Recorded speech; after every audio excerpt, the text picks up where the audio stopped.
तो बचपन से जब आपको गाने का शौक था तो सुना है कि आप शादियों में और पार्टियों में ग्रुप बना करके गाया करते थे, तो व्हेन डिड यू डिसाइड कि you want to be a ghazal singer? नहीं, वो बचपन में नहीं था, वो जवानी में था। अच्छा, बचपन में तो जब शौक था तो सीखना शुरू किया था। ओके।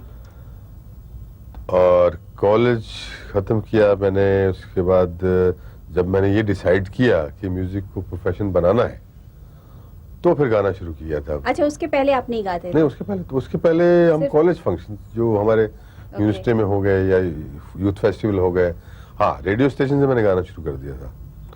रेडियो अप्रूव्ड आर्टिस्ट बन गया था मैं। तो उस वक्त आपने ये मतलब दिस वाज 100% श्योर कि आपने गजल ही एज ए प्रोफेशन लेना है, या किसी और गायकी में, फिल्मों में जा सकते थे आप? नहीं, देखिए, गजल जो है ना उसका गायकी से कोई ताल्लुक नहीं है। गायकी इज नॉट ए, गजल is not a thing of singing. Singing उसमें नहीं आता है, गजल में कोई घराना नहीं, कुछ नहीं। गजल is a form of poetry. ये राइटिंग में आता है गजल। अब उसको कैसे गाना है, ये इंडिविजुअल जो आर्टिस्ट है, जो इंडिविजुअल म्यूजिशियन है, जिन्होंने म्यूजिक सीखा है या नहीं सीखा है, वो इट्स वेरीज। आप किसी भी स्टाइल में गा सकते हैं। आप देखेंगे मुशायरों में शायर का अपना स्टाइल होता है, कई बार वो पढ़ते हैं गाने, वो भी अच्छा लगता है। और जो लोग वो म्यूजिक काफी सीखे हुए हैं, उनका अपना स्टाइल होता है गाने का, उसमें वेरिएशन ज्यादा ला सकते हैं। कुछ लोगों की अप्रोच ये हो गई कि म्यूजिक को जो है ना सीखना कोई जरूरी नहीं है, कोई जरूरत नहीं है, क्योंकि कुछ ऐसे आर्टिस्टों का नाम हो गया था जिन्होंने खुद सीखा नहीं था। वो लक्की थे या उनको ऐसा ब्रेक मिला, कुछ हुआ तो उनका नाम हो गया, लेकिन वो निकल भी गए, फिर टिके भी नहीं। तो अब हमारा जो यंगर क्राउड है, उनमें से कुछ लोग ये सोचते हैं कि म्यूजिक को जो है, अगर आपको गाना थोड़ा बहुत आता है, बाथरूम में गाते हैं आप, तो अपना एल्बम बनाइए बस, और फिर उसके बाद प्रमोट कर लीजिए। और मोस्टली जो आर्टिस्ट आ रहे हैं, they are from good families, they are rich families, तो पैसे की कमी नहीं रहती है। और आपकी मीडिया को फिर फ्री सॉफ्टवेयर मिल जाता है दिखाने के लिए, तो उनका काम बन रहा है। तो उनके यही अप्रोच हो गया कि म्यूजिक को सीखना नहीं है, बस ये नेचुरल जो इतना गाते हैं और ठीक है।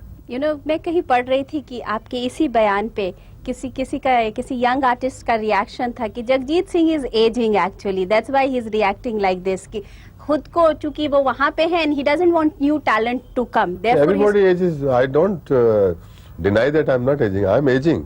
It doesn't mean that I don't know the art. But is it true कि आप यंग टैलेंट को नहीं आने देना चाहते? क्यों नहीं आना चाहता? मैं तो आना दे, मैं वही टैलेंट को आना देना चाहता हूँ जो ट्रेंड है, जो डिसिप्लिन्ड है। The people who are committed to the art, committed to the music, the boys, the students who has invested their time in music, who has learned properly music, they have got right to come into this profession. नहीं तो ऐरा करा नथु करा, हर आदमी singer बन जाएगा। कल को आप डॉक्टर, हर आदमी डॉक्टर बन जाए तो कितने रोज मरेंगे? हर आदमी इंजीनियर बन जाए तो कितने खराबी होगी?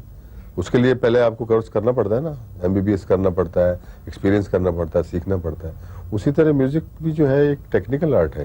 जी साहब, एक अभी आपका इंटरव्यू आया था जिसमें ये था, आपने कहा था कि मैं अपने देश का बहुत अच्छा आर्टिस्ट हूँ, मुझे इंडिया से बाहर और खास करके पाकिस्तान जाके परफॉर्म करने की उतनी चाहत नहीं है। ये क्या सही है? चाहत मतलब ये है कि एटमॉस्फेयर ठीक होना चाहिए ना, जहाँ भी आप गाना गा रहे हैं जाके। म्यूजिक जो है ना, वो इसके लिए ये नहीं कि दो दुश्मन बैठे हैं, एक उसको पसंद नहीं करता और वो उसको गाना सुना के खुश कर रहा है। अजीब सी अप्रोच है ये। तो I am nothing against Pakistan, लेकिन जो हमारे रिलेशंस हैं वो ऐसे नहीं है। वो अभी वो individually, I got some friends also. Individually मेरे कितने दोस्त हैं, बहुत से दोस्त हैं जो पाकिस्तान में रहते हैं, लाहौर में, कराची में।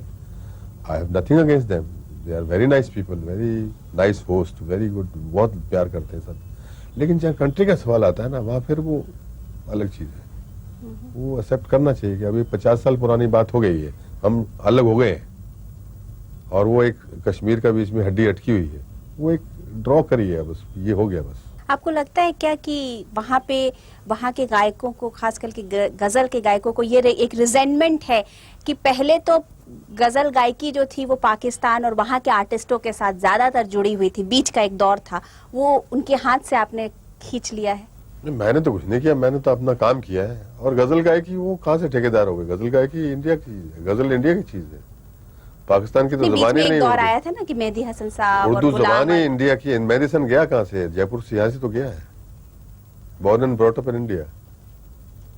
बीच का एक दौर था जिसमें ये लोग काफी हावी हाँ, थे, वहाँ मेहदी जाके उन्होंने- हसन हुए और गुलाम अली साहब हुए, ये सब काफी हावी थे बीच में।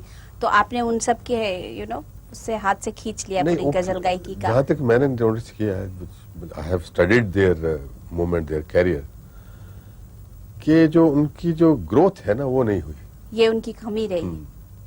जहाँ तक मैंने नोटिस किया। हालांकि अभी गुलाम अली अभी भी गाते हैं देखिए, लेकिन वो वहीं फिर घूमते रहते हैं, कुछ नई चीज वही लटका झटका, वही चीज, वही तबला आएगा, वही आएगा और कुछ नहीं।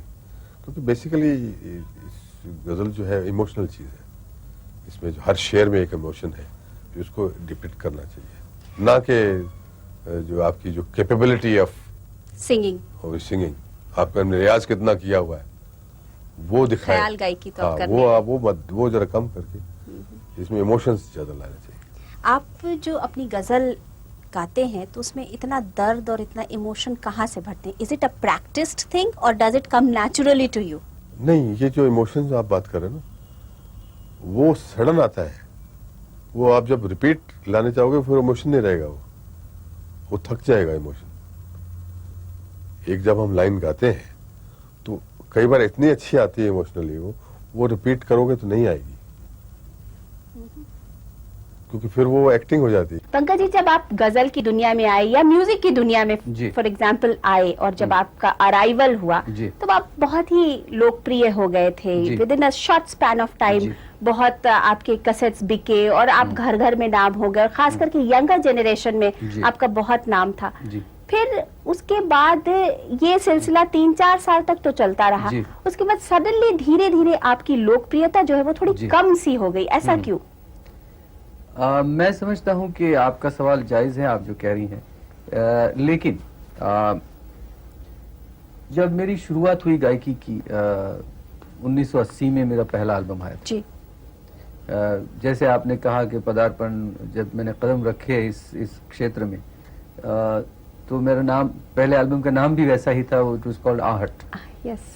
तो उसी तरह से मैं I had entered the whole field, कि मैं कोई हंगामा करके नहीं आया था। धीरे से जैसे होता है आजकल के बहुत शोर शराबा होता है और बाद में पता चलता है कि कुछ नहीं है, शोर शराबा ही है। तो हमारे साथ कुछ अलग बात थी।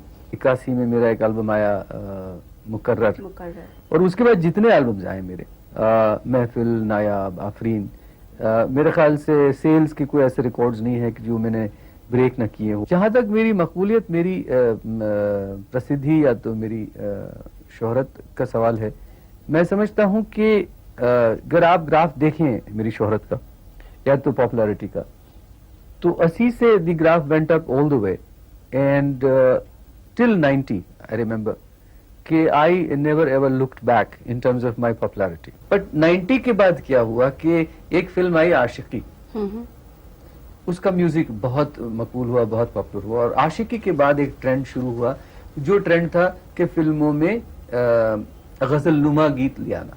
तो धीरे धीरे सिनेमा में जब ये म्यूजिकल्स बनने लगे तो जाहिर है कि the attentions started getting divided, people started giving attention to cinema music also. तो उस वजह से जाहिर है कि गजल गायन जो पूरा है, गजल गायकी का पूरा क्षेत्र है, it slowly started taking a back seat. तो उसमें मैं भी, उस गाड़ी में मैं भी सवार हूं जिसमें मेरे दूसरे कंटेम्पररी भी हैं।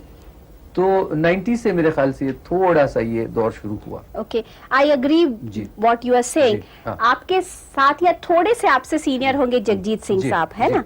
लेकिन आज की डेट में गजल का इंडिया में कोई पर्याय है तो वो जगजीत सिंह साहब हैं, जबकि आप भी उस दौरान में 80s में उन्हीं के लेवल पे थे। मतलब ऊपर नीचे थोड़ी बहुत चीज हो सकती है, but you were on the same level.